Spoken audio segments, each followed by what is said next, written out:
Welcome to Fun in Key West, where every day feels like a mini fest. Grab a drink, take it slow. We'll show you where the locals go.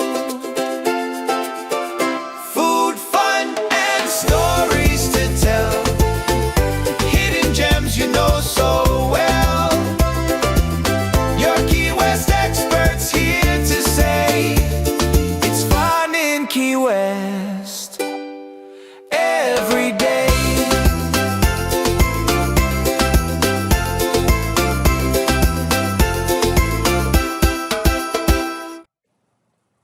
Welcome, my friend, to the Fun in Key West podcast. And this is where we talk about things Key West, Florida Keys, and everything that we love about living in the island state of mind. And I recently just finished a book called How Will I Know, which happens to be the February book club pick for our Fun in Key West book club. And I found myself slowing down and reflecting and feeling more grounded as I turned that last page. And this isn't just a novel. It feels like an invitation to trust yourself again, especially if you've ever felt lost or alone. And my guest today is Marc Renson, a chef, the creator of Ambition Coffee and Eatery, and an author who writes from lived experience, from breaking points and rebuilding. And we're going to talk about the moment in this episode today that changed everything for Marc. How the Florida Keys, including Key Largo and Key West, became part of his story, and why listening for and looking for those signs show up and why they work. So, Marc, I'm really glad that you are here. Thank you very much for inviting me. This is awesome. Yeah. So before we talk about angels and signs and Key Largo and everything that's amazing that we all love, I want to get back to you. So tell me about you. Tell me about me. I am a chef by trade. Um, I own a restaurant in upstate New York. It's called Ambition Coffee and Eatery. And when I first started 26 years, April will be 26 years for us, I was inundated with a lot of unusual customers and unusual activities that they would do inside the restaurant. So I would say this is a movie or this is a book you would read. So I started collecting notes. And that was the universe telling me to write a book. So I did, and it was called Is the Coffee Fresh? And it's Drama, Dysfunction, and Daily Life at a Downtown Coffee House. And it won first prize for nonfiction from an LGBT author. And I never thought I would write another book again. But I love food, music, and Hollywood, and I've invited all of that because the universe, law of attraction, like attracts like. The universe just brings you what you like and what you think about. Um, so yeah, I own Ambition, and I love food, music, and Hollywood. And in comes Bradley Cooper and Elton Brown and Ryan Gosling and the Cake Boss and all these entertainers come into my restaurant. They find me and they ask me to feed them. So it's a great life. I love what I do.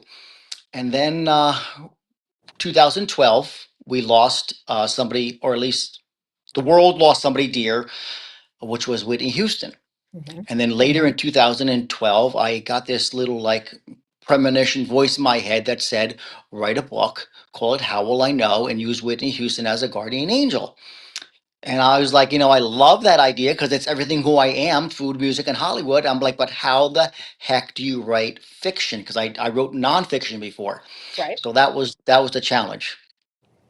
So that's where that all began too. But yes, I mostly consider myself an artist because I love to create, whether it's a menu item or a name for an entree or a sauce or anything. A book. I just love to create, and that's what gives me the most satisfaction of being an entrepreneur is being able to create something. That is awesome, Marc. And if you are watching us live and want to ask Marc a question or have a comment about the book or anything like that, put it in the comments and we will answer them as they come in.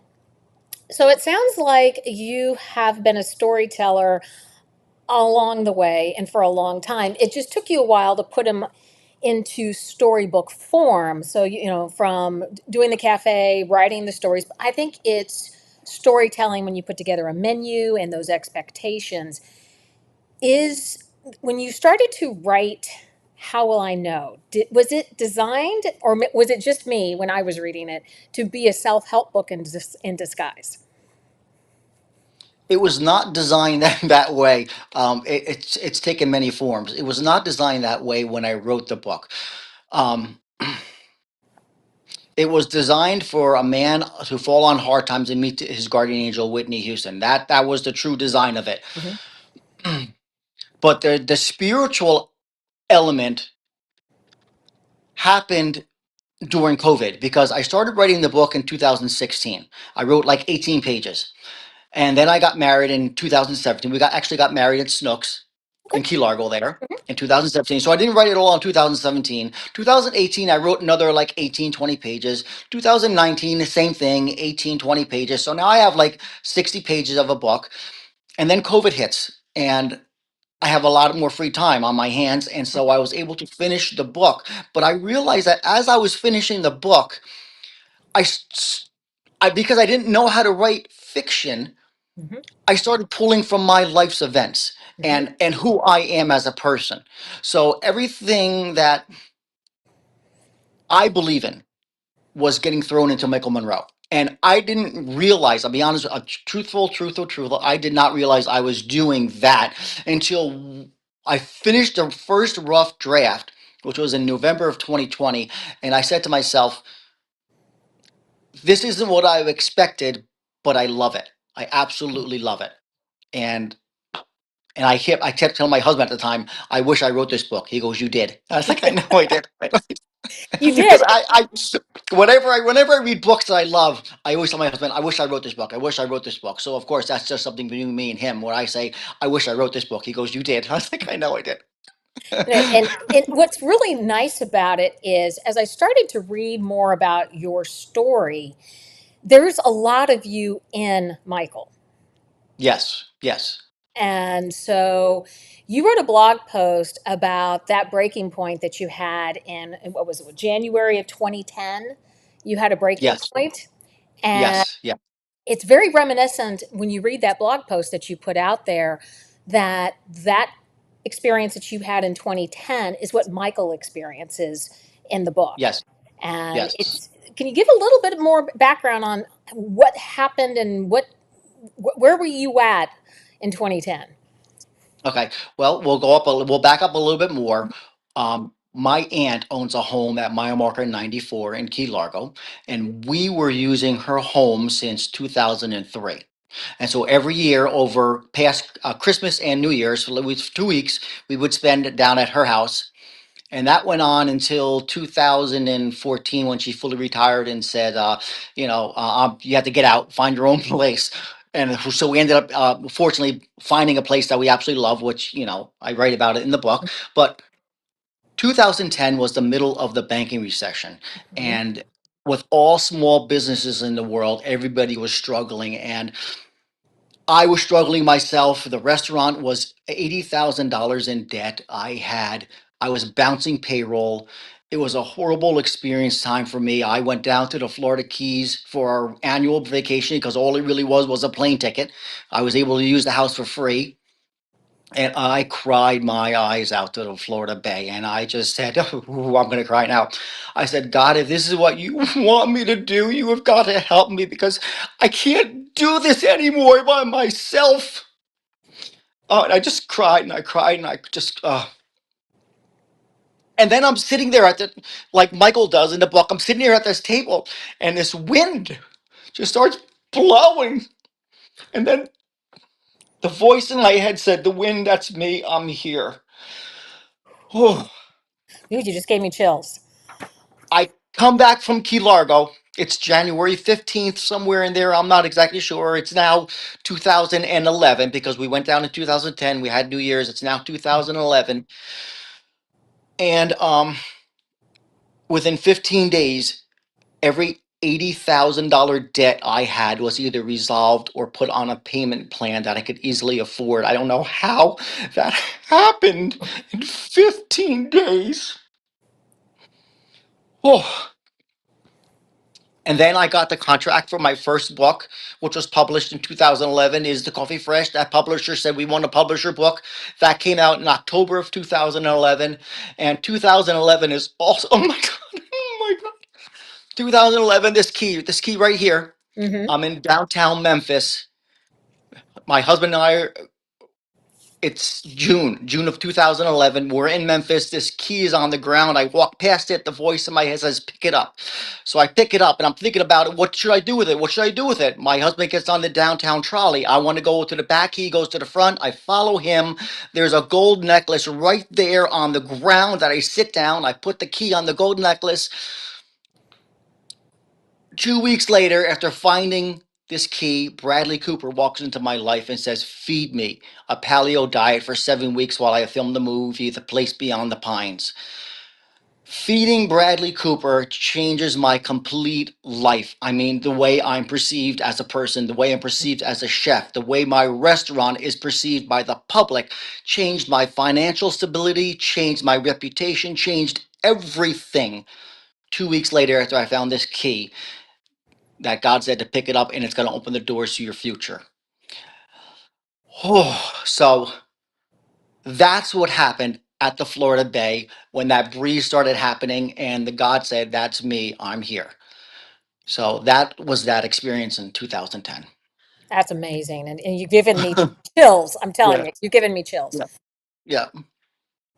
As I read the book, and there's a lot, if you haven't read the book, I'm telling you, you have to read How Will I Know? Thank you. There are elements of the story that Mark just told us in that book.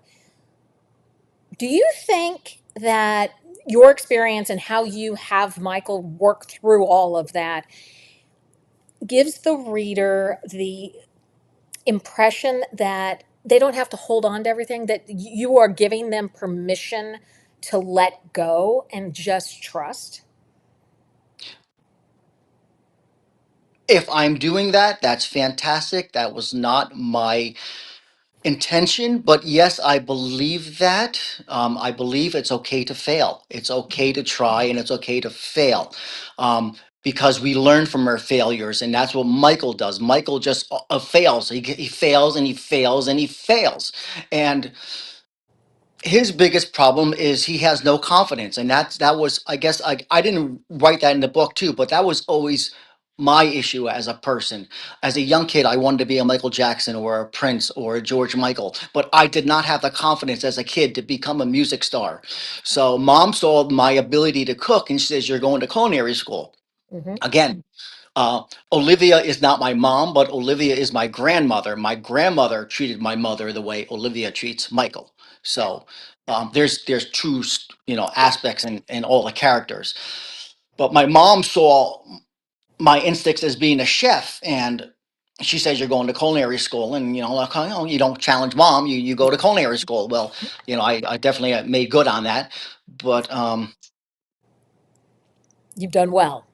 You've done I've done well. well, yeah. And I just lost my train of thought. No, you're fine. Oh, Good. okay.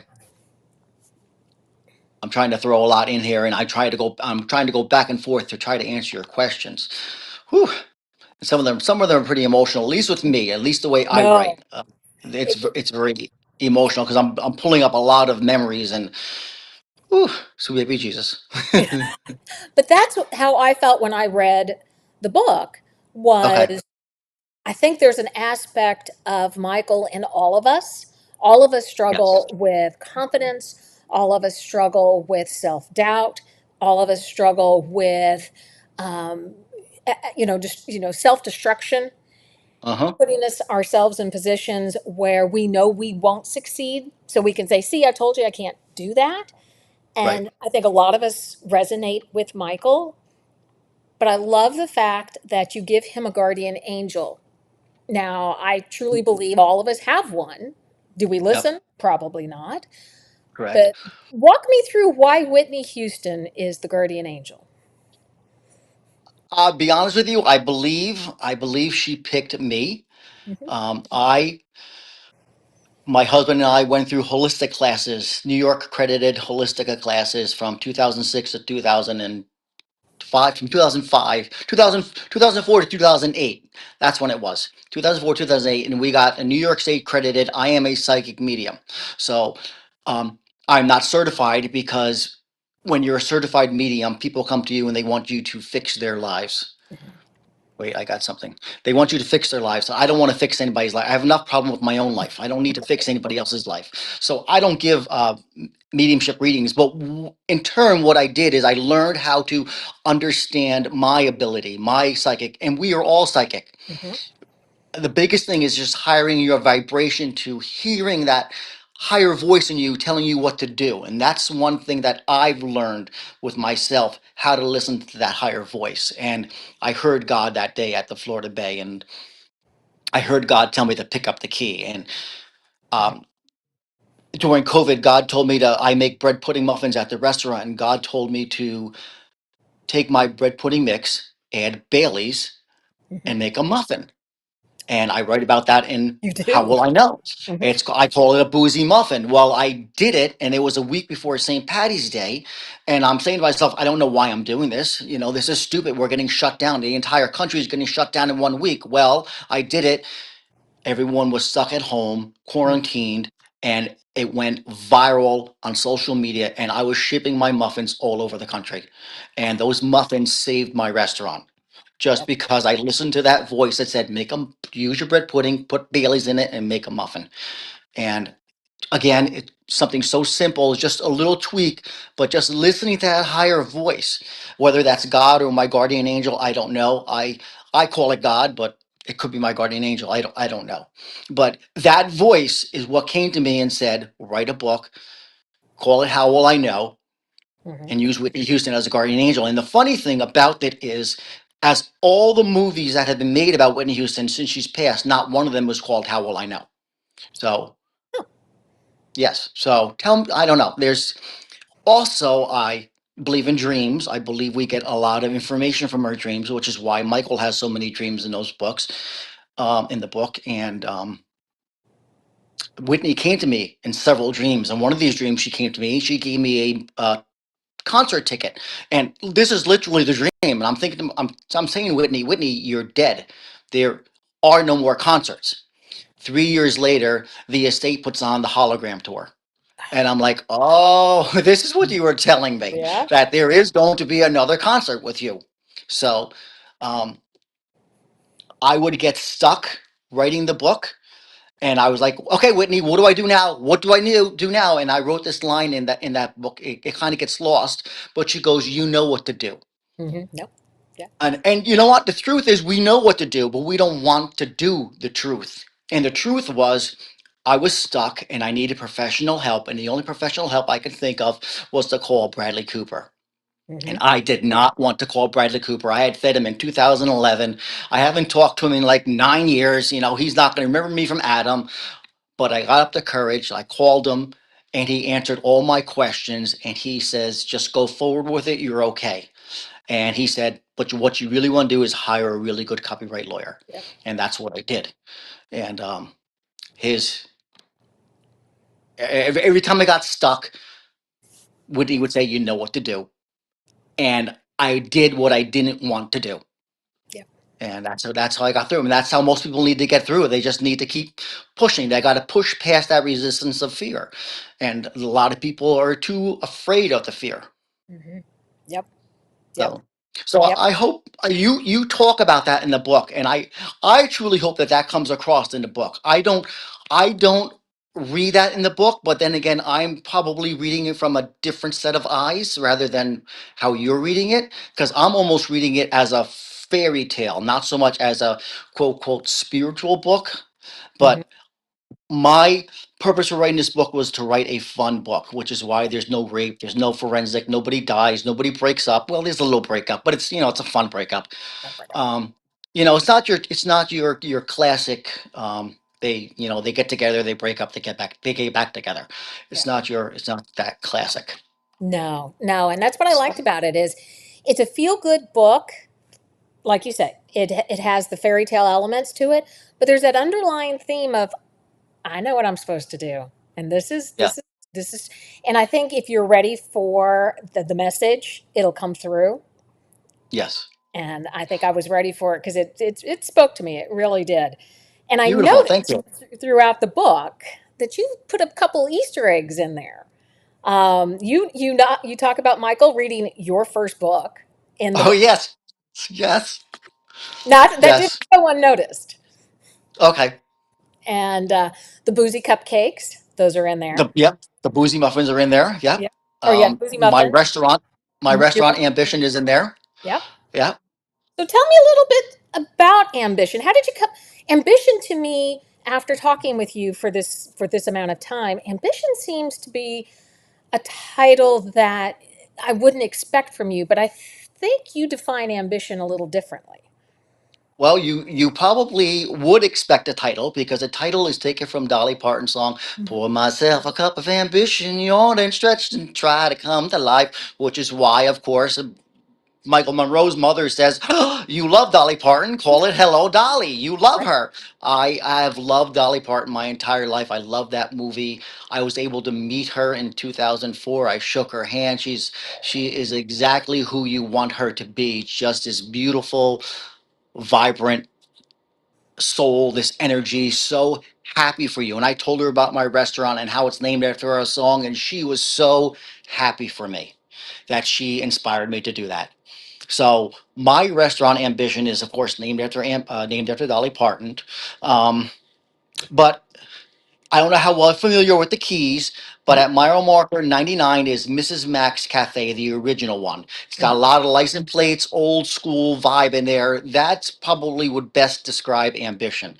We are an old building. We're something you would see in New York City or San Francisco. We're long, we're narrow. We have tin ceilings. We have Greek mosaic flooring, and it's just a very old vibe, uh, kitschy, um, nostalgic, um, and fun. Fun. Just a fun place. And of course, I love food, music, and Hollywood. So there's all pictures of like Hollywood and Marilyn Monroe and Molly Ringwald and a lot of people who have come into the restaurant. And it's my soul. I always tell everybody this is what my soul looks like. So That's when I always say, "Welcome to my world, welcome to my ambition." that's awesome. And what's interesting is as you read the book, a lot of that I think comes through in how you have designed Michael's restaurant as well as the one he ends up working at for a while. There's Yes. throwbacks to ambition in the book. Yes, yes, yeah. There's throwback to that way because basically Michael's character is based off of my life. So yes, Michael is a chef because I'm a chef. Yep. Michael wants to own a restaurant because I want to own a restaurant. Michael's father deals in precious metals because my father dealed in precious metals. And again, there's so much of me that's wrapped up into this character. And of course that was the only way I knew how to write because Mhm. I did not know how to write fiction. Fiction is very difficult. I didn't realize it would be that difficult. I mean, I'm not a profession. I don't consider myself a professional writer yet because I consider myself, like I said, an artist. Mhm. If I maybe wrote 3 or 4 more books, I might consider myself a professional author. But as of yet, I don't. So this was a big challenge for me to write this fiction book. And I think you did very well. For Thank those of you. you who are watching live, if you have any questions for Mark or want to talk about the book, go ahead and put your comments down. So, how will you know? It's right there. Um, in the book, and you have alluded to this earlier in our conversation, you have a place in Key Largo. Yeah. What made you stay in Key Largo? What do you love about Key Largo? The solace, Hmm. the feeling complete, um, being close to God. I guess because I met him at the Florida Bay in 2010. Once that happens to you, that changes you. Hmm. And I've always loved the Florida Keys. You know, we were able to use my aunt's house for 7 years before I quote met God at the Florida Bay. Hmm. But when you have that experience, that changes you, and that's what the Florida Keys is to me. And kind of like Michael's boyfriend Andrew there has that tattooed sleeve of the Florida Keys, and he says the Florida Keys is my church. Well, that's how I feel. The Florida Keys are my church, my solace, my home away from stress, my this is my time with God right now in the Florida Keys. That's awesome. Yes. Do you think as people start to sit in the quiet, especially in Key Largo and places in the Florida Keys, and have time to reflect, is that, do you think, allows them to be opened up to see and hear the signs that they should be seeing and hearing? I definitely believe that that would help them because when Mhm. you're that quiet, your vibration higher. And Mhm. when you start getting rid of the noise in your mind and just allow your vibration to get higher, you start hearing different things and you start hearing more beautiful things rather than the negative talk that a lot of us tell ourselves. And when we Yeah. put down those phones and really Yes. tune Yeah. in, that gives that Tune in. opportunity. Yep, sit at the dock and just watch a pelican fly by, Mhm. or just to sit. I sit at I we our property has a waterfront property, and I just sit at the dock, and I sometimes I sit there for an hour, just quiet, nothing going on but just watching a pelican fly by or a cormorant or once in a while a pink flamingo will fly by, and I always hope for a dolphin or a manatee, and sometimes I get it, and I just got a dolphin. I got a fantastic video this past trip where a dolphin was swimming and then jumped out of the water and flapped its tail on the water, and it was a fantastic video. I put it on TikTok, Marc Renson TikTok. If you want to watch that video, it's up there. um, but that just happened this season. But yeah, I love the silence. I love the oneness. I get so much relief and stress relief and information when I go down to the Florida Keys because I'm not busy like I am when I'm here in New York. No, that makes a lot of sense. So we do have a comment from Deborah, and she says that I've been to the Keys, and reading the book takes me back there. Love the book and how it takes me back to the Keys. Do you have a real life friend like Lucy? Yes, yes. Her name is Tracy. Yes. But she doesn't look like Tracy. My friend Tracy is a bigger girl. She has auburn hair. She's got the nose ring. She's got the hazel eyes, but she's a bigger girl and she's from New Jersey and she's got a New Jersey accent. She kind of, I guess I have a New Jersey accent too. I guess some people still hear it. I don't hear it, but um, they say my accent is still pretty strong. I mean, Cyndi Lauper still has hers, so I guess I still have my New Jersey because I was born and raised in New Jersey. But yes, yes, Lucy is based off of my friend Tracy that I've known since I was 7 and she was 2. So 50 years. I've known her for 50 years. That's awesome. I think Yes. we miss out a lot of times if we don't have those long term friendships.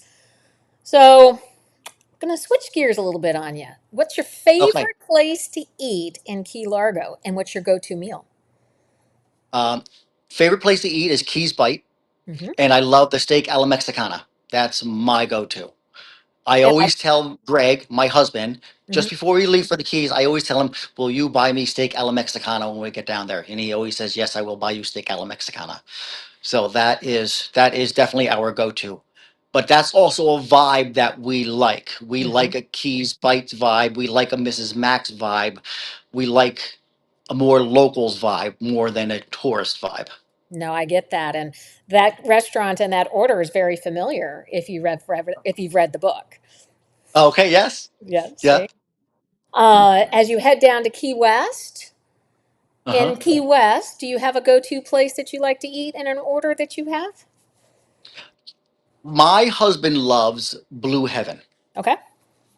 Um, I do not, shall I say, have a favorite place in Key West. And I'll be honest with you, Key West isn't my favorite place in the world. For me, it's too busy, it's Mhm. too crowded, and it reminds me of Provincetown. And as beautiful as it is,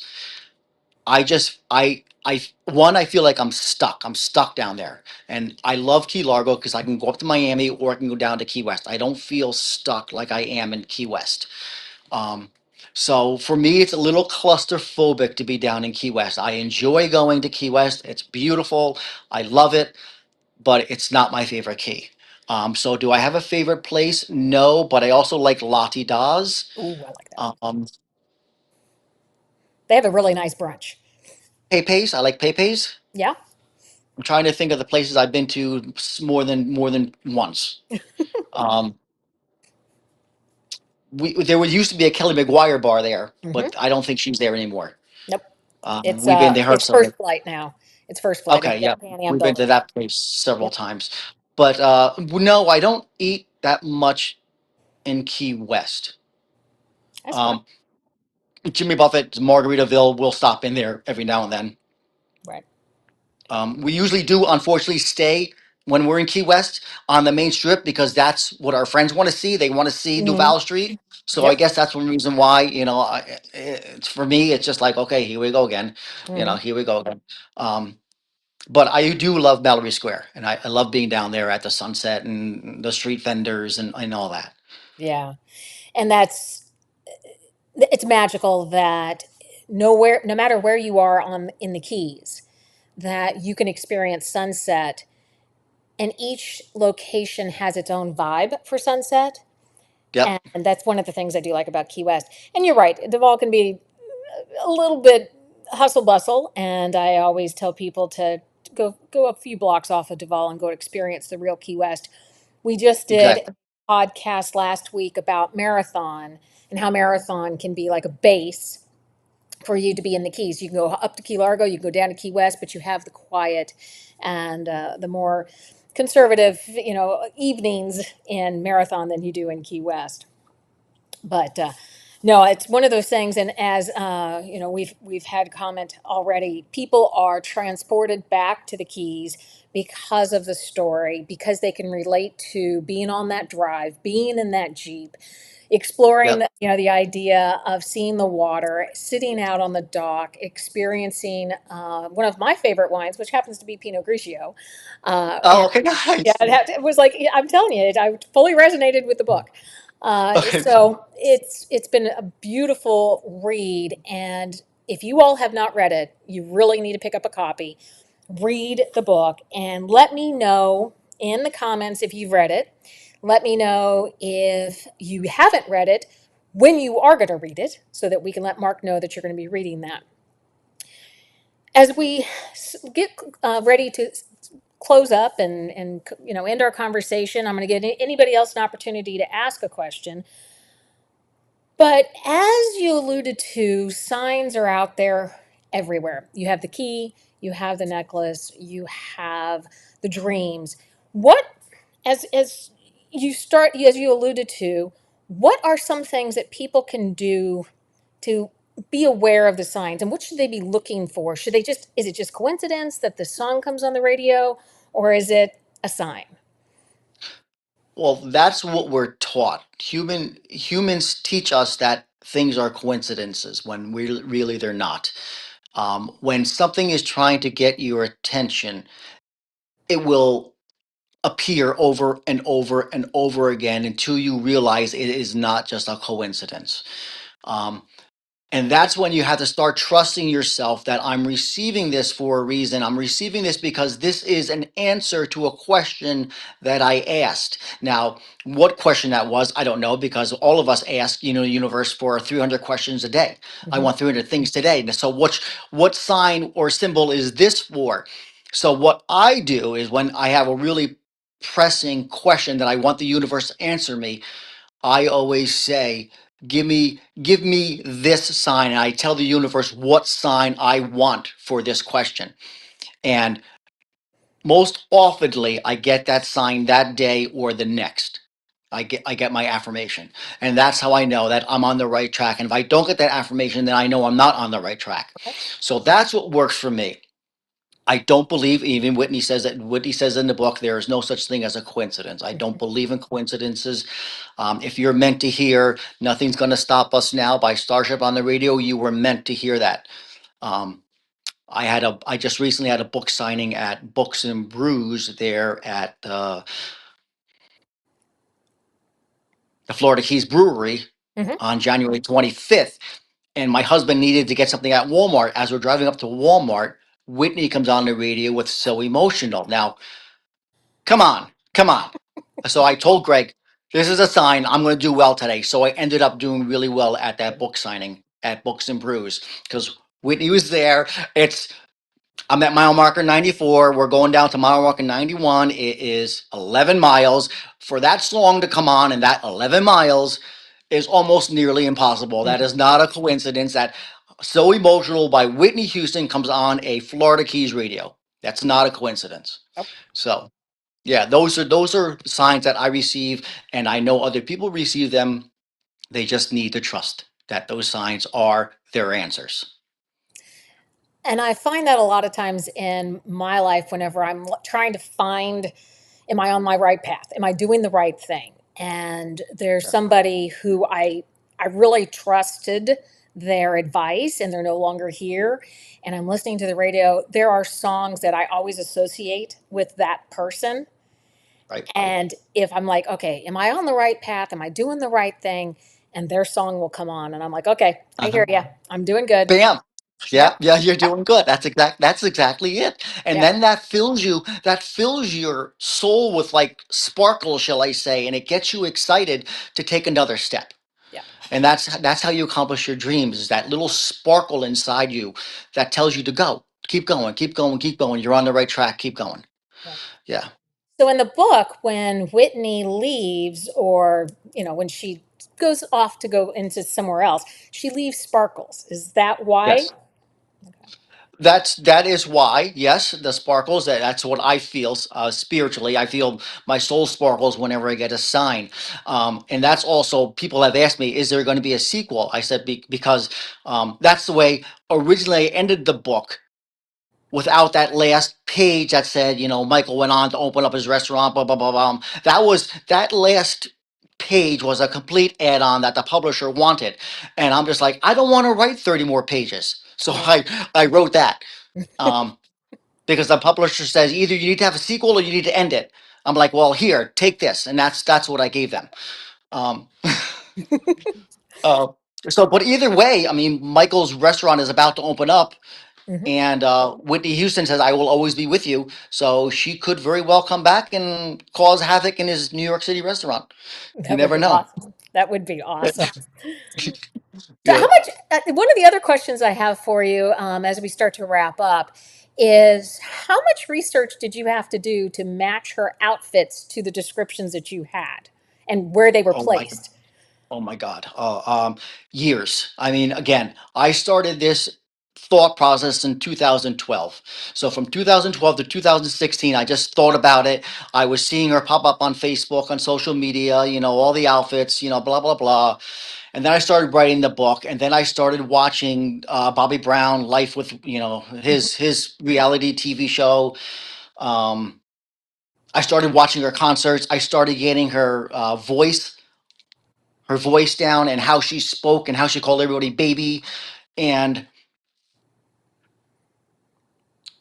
years, it just took years to get down. And I was on a Whitney Houston social media Mhm. influencer site. Her name was Quincy Thomas, and she says, how does a white boy nail Whitney Houston?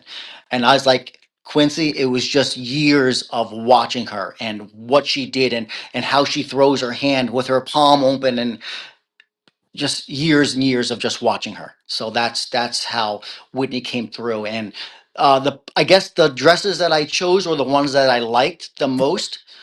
Of course, we love all of the Star Spangled Banner, Mhm. um, the gold dress at the end. She sings.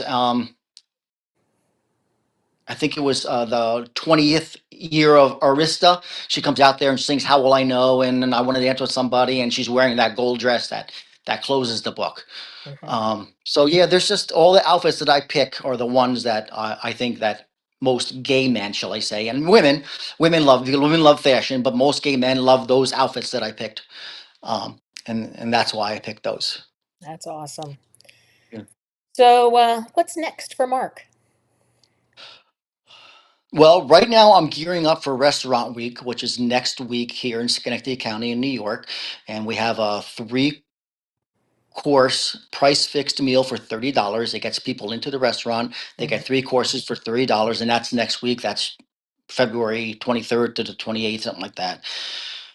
Um, I am running a 5K. I'm running Disney in April. So I'm going to be in Orlando in April. So we're running, I've never run Disney World, and I've always wanted to. So my friend Julie, who actually is a little part of, she's a little, my friend Julie is a little part of Lucy, because Julie got me into running Ragnar's, Okay. and she also got me into running 5Ks. So we're doing a 5K inside Disney in April. Um, I have to say I'm jealous because I have been trying for years to get in and I'm always this close and they're sold okay, out. During COVID I they was are able sold to out. do virtual, but I have yet to be able to get in Yeah. and that's my dream to run the park. So you'll have to tell me how that goes. Okay, I will. I will definitely tell you how that goes. It's gonna be a blast, though. She's dressing up as Ursula, and I told her I'm gonna dress up as Prince, the Prince. I go because there's a prince in every Disney story, so Yep. I'm gonna run as Prince. There you go. So it's gonna be fun. That's Yeah, awesome. yeah. So I want a question. I want to ask you. How did you like the entertainers coming through in the seance? I loved it. So Okay. I'm a Prince girl. I love Prince. Okay. Um, Okay. that was, my high school themes were all around Prince and all the albums and all the records he did after that. I loved it. And I Okay. think if you are that far in the book, or if you get the story and understand why those people show up, I think I do. But tell me why you picked those people to come in. That was, that's a good question. I've been asked that before, and I'm telling you, Whitney picked those people. Okay. I don't know why, because my first editor that I hired, she said to me, "Why are only dead people black?" And I was like, "Huh, I don't know why. Why didn't I use George Michael? Why didn't I use anybody?" I said, "I don't know. I don't know why all the people that I've used throughout the book, whether it be Aaliyah, whether it be Prince, I'm not going to say anybody else because now they know Prince is in there. Donna Summer, Hmm. I don't know why. These are just the people that I believe that Whitney wanted me to write about. So that's what I believe. They were Uh, perfect choices. They were absolute I perfect. I thought so. Oh, Olivia's in there. Olivia Newton-John. Hmm. That's true. That's true. That's right. True. She's in there. Yep. So she's the only white one. But yeah, I believe. But it's funny now. After I wrote the book, I found pictures with Donna Summer and Whitney Houston. I found pictures with Olivia Newton-John and Whitney Houston. I found pictures with Whitney Houston and the other artists that I write about That's awesome. in the book. How odd is that? Now I'm not going to say the word coincidence, but how No, odd is that? That you really want me to believe that I thought all this up and that she wasn't piping me with all this information. So that's me. Maybe that's just my crazy mind, but that's what I believe, that she gave me all that information to write into this book. that is So I'm with you. I believe it. So if okay, somebody wants to perfect. Now, pick up the book and they have not yet, where can they get the books at? well, of course, unfortunately, the big one, Amazon. You go Hmm. right to Amazon and buy it right there. It's in paperback, Kindle. It's also in hardcover, but I always tell everybody, don't buy the hardcover. You're just wasting your money. Um, so yes, it's on Amazon. It's Barnes and Noble carries it, but it has to be a very specific Barnes and Noble. But they also can order it for you, so you can go in any bookstore in the United States and ask for the book because it is carried through Ingram, and they will be able to order it for you. Um, you can go to my site, marcrenson.com, and order it off that. And there's a couple.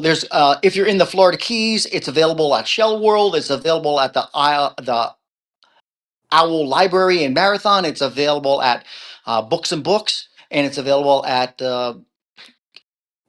um, Key West.